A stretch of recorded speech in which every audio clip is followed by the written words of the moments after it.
Agora, falando especificamente do depoimento do ex-presidente, me pareceu um depoimento assim, bem lúcido, muito sereno, como a Anne disse, ele estava tranquilo, ele até brincou, propôs uma chapa com Alexandre de Moraes vice, queria até que nossos espectadores colocassem aí no chat por qual partido Alexandre de Moraes sairia vice nessa chapa com Bolsonaro.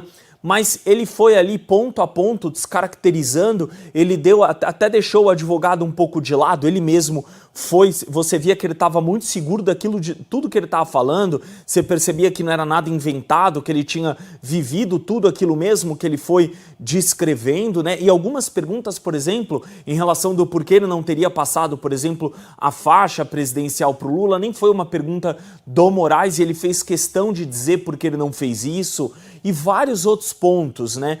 Me parece assim, em relação à minuta do golpe, que todo mundo diz que existe, o próprio Anderson Torres falou, não é minuta de golpe, aquilo é um documento que você encontra no Google e que estava até mal redigido, não fui eu que fiz, eu nem sei quem me entregou, etc. Porque você imagina, esses ministros, eles recebem um monte de documento, vai colocando ali numa pasta, tudo em cima da mesa, mas tem alguns que sequer eles devem dar uma olhada. Me parece que esse deve ter sido um desses. E aí ele falou, olha, não, eu não assinei isso, não tinha data, não tinha cabeçalho, não tinha nada. E ele mesmo falou, as pessoas falam que eu invocaria estado de sítio, né? Mas veja, primeiro que isso é constitucional, isso está na Constituição. Segundo, que o primeiro passo para o estado de sítio é você convocar os conselhos. Conselho Militar, o Conselho da República, que é ali pelo presidente do Senado, presidente da Câmara, etc. E isso nunca foi feito, ou seja, a gente nunca deu start em nada, nunca iniciou nada. E aí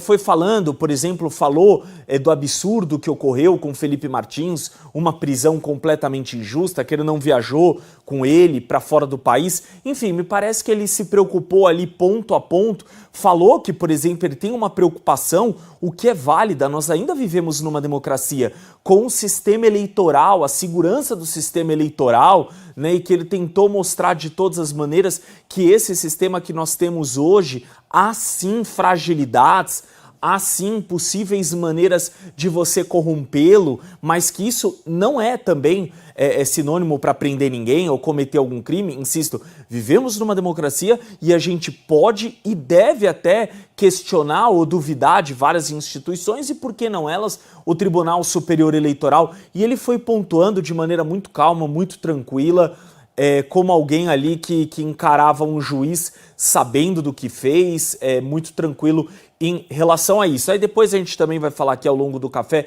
dos outros depoimentos, mas me parece, Gui, que enfraqueceu muito essa narrativa de golpe do Alexandre de Moraes. Vide que depois que ele termina, o próprio Fux, o Paulo Gonet ficam mais na deles, quase não fazem pergunta nenhuma. Então, ele até chegou a se desculpar por... o Moraes fez questão de constrangê-lo, né? Puxar algumas frases que ele falou do Fux, de alguns ministros. Ele falou, olha, me desculpa, foi num momento de desabafo, mas também aquilo, né, Gui? Você xingar um ministro do STF, você achar que ele é ruim, que ele não é competente para estar lá, insisto, também não é crime, né? Mas o presidente, acho que ontem, até certo ponto, deu uma aula ali de humildade, um show de carisma, e acho que conseguiu, na medida do possível, rebater todos esses pontos em que o ministro colocou contra ele, Gui. Também acho isso, meu amigo Lucas Saba. Vamos ver o que acha também Paulo Briguet, grande Briguet, que está com a gente aqui. Olha, Briguet, já avisei a Gazeta do Povo, você não emite o Lula aqui sem avisar. Uma correria na Praça Carlos Gomes aqui, quando ouviu sua voz aqui, achando que era ele. Então, por favor, cuidado, senão vai ter uma rebelião aqui na cidade, com medo do rapaz estar por aqui.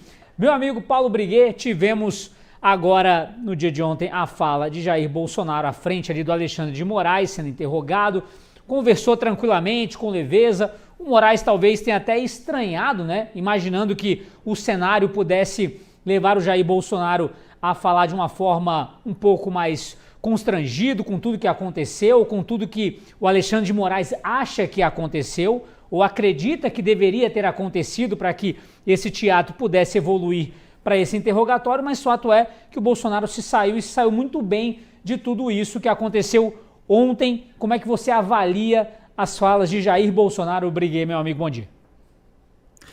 Bom dia, Guilherme, bom dia, Anne, bom dia, Lucas, bom dia, audiência do Café. Olha, o que eu vi ontem, Paulo Briguet, vi ontem, foi a fala de um homem inocente, de um homem que não tem nada a esconder, de um homem que cumpriu o seu papel de presidente, entende?